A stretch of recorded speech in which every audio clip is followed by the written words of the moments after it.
Revelation chapter 17.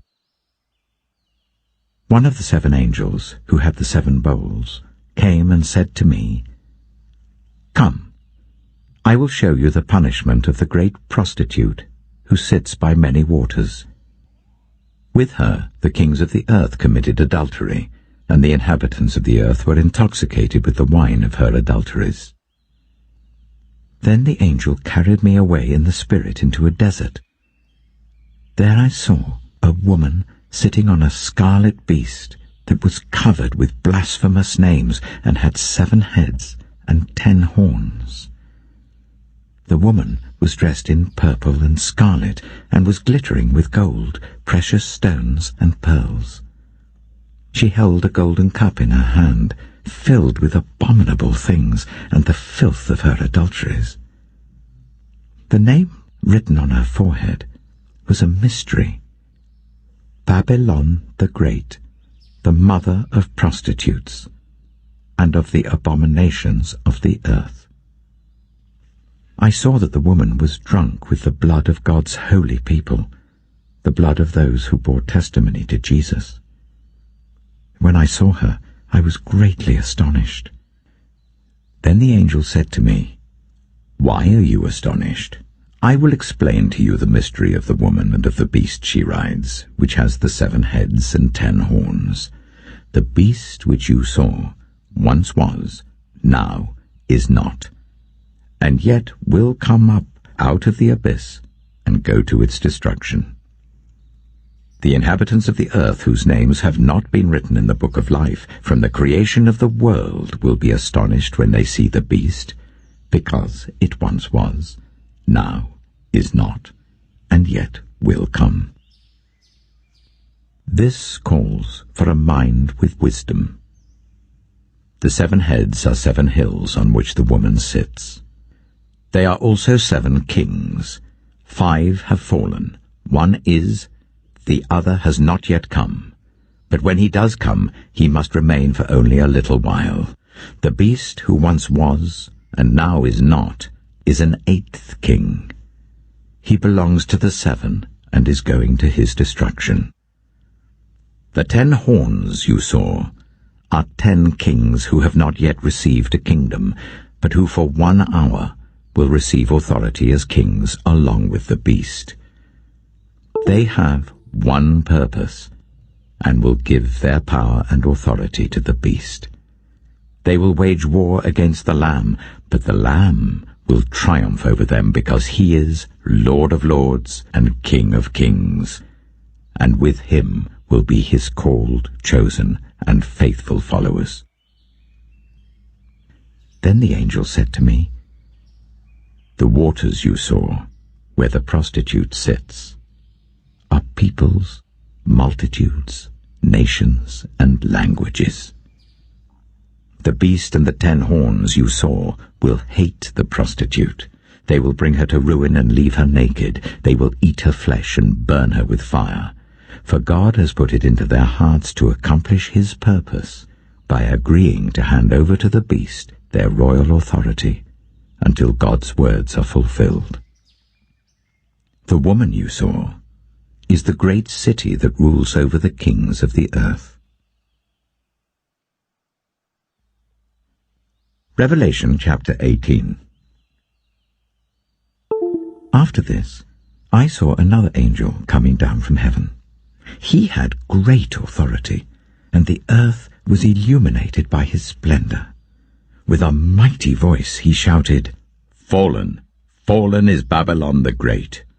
She has become a dwelling for demons and a haunt for every impure spirit, a haunt for every unclean bird, a haunt for every unclean and detestable animal, for all the nations have drunk the maddening wine of her adulteries.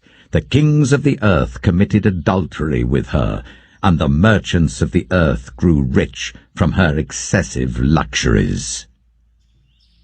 Then I heard another voice from heaven say, "Come out of her, my people, so that you will not share in her sins, so that you will not receive any of her plagues, for her sins are piled up to heaven, and God has remembered her crimes. Give back to her as she has given. Pay her back double for what she has done. Pour her a double portion from her own cup. Give her as much torment and grief as the glory and luxury she gave herself. In her heart she boasts, I sit enthroned as queen. I am not a widow. I will never mourn. Therefore, in one day her plagues will overtake her. Death, mourning, and famine. She will be consumed by fire, for mighty is the Lord God who judges her. When the kings of the earth who committed adultery with her and shared her luxury see the smoke of her burning, they will weep and mourn over her. Terrified at her torment, they will stand far off and cry, Woe! Woe to you, great city, you mighty city of Babylon! In 1 hour your doom has come. The merchants of the earth will weep and mourn over her because no one buys their cargoes any more.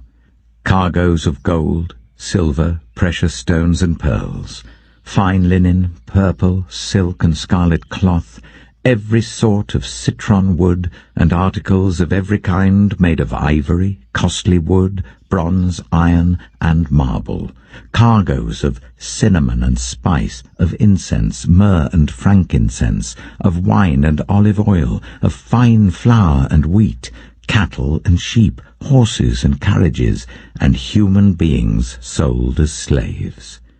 They will say, The fruit you longed for is gone from you. All your luxury and splendor have vanished, never to be recovered. The merchants who sold these things and gained their wealth from her will stand far off, terrified at her torment. They will weep and mourn and cry out, Woe, woe to you, great city, dressed in fine linen, purple and scarlet, and glittering with gold, precious stones and pearls. In 1 hour such great wealth has been brought to ruin. Every sea captain and all who travel by ship, the sailors and all who earn their living from the sea, will stand far off. When they see the smoke of her burning, they will exclaim, Was there ever a city like this great city? They will throw dust on their heads, and with weeping and mourning cry out, Woe, woe to you, great city, where all who had ships on the sea became rich through her wealth. In 1 hour she has been brought to ruin. Rejoice over her, you heavens, rejoice, you people of God, rejoice, apostles and prophets. For God has judged her with the judgment she imposed on you. Then a mighty angel picked up a boulder, the size of a large millstone, and threw it into the sea, and said, With such violence the great city of Babylon will be thrown down, never to be found again. The music of harpists and musicians, pipers and trumpeters will never be heard in you again, nor worker of any trade will ever be found in you again. The sound of a millstone will never be heard in you again. The light of a lamp will never shine in you again. The voice of bridegroom and bride will never be heard in you again. Your merchants were the world's important people. By your magic spell, all the nations were led astray. In her was found the blood of prophets and of God's holy people, of all who have been slaughtered on the earth. Psalm 57. Have mercy on me, my God, have mercy on me. For in you I take refuge. I will take refuge in the shadow of your wings until the disaster has passed. I cry out to God Most High, to God who vindicates me. He sends from heaven and saves me, rebuking those who hotly pursue me. God sends forth his love and his faithfulness. I am in the midst of lions. I am forced to dwell among ravenous beasts, men whose teeth are spears and arrows, whose tongues are sharp swords. Be exalted, O God, above the heavens. Let your glory be over all the earth. They spread a net for my feet. I was bowed down in distress. They dug a pit in my path, but they have fallen into it themselves. My heart, O God, is steadfast. My heart is steadfast. I will sing and make music. Awake, my soul, awake, harp and lyre. I will awaken the dawn. I will praise you, Lord, among the nations. I will sing of you among the peoples. For great is your love, reaching to the heavens. Your faithfulness reaches to the skies. Be exalted, O God, above the heavens. Let your glory be over all the earth.